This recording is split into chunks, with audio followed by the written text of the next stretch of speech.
ማንቸስተር ዩናይትድ ለምን በያንግ አፍሪካ ያሸንፍ? ብራንድ ነው።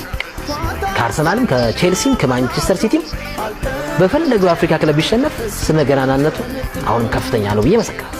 በነጎድጓድ ቢያወርደው ሰማይ ዶፉን ማየት አይሳነውም አይኔም ውዱን ተጋፍጣ ልቤ ሁሉንም ነገር ያለ ጥርጥር ሳላያቱ ያላድር ያለ ጥርጥር ሳላያቱ But that lasted only for 38 seconds of the second half. Evan Nielsen with a cool finish.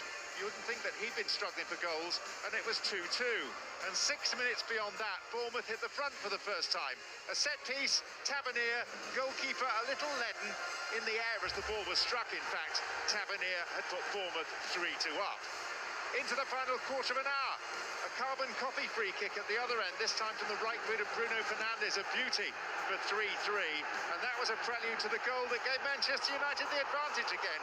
Mateus Cunha, outstanding throughout, together with Brian and Burmo, tucking it away with innate confidence. Even that was not the end of the story. The final act, 6 minutes from the end, from the Bournemouth substitute, Junior Krupi, after inroads made by Jimenez. That cool finish made it 4 goals each.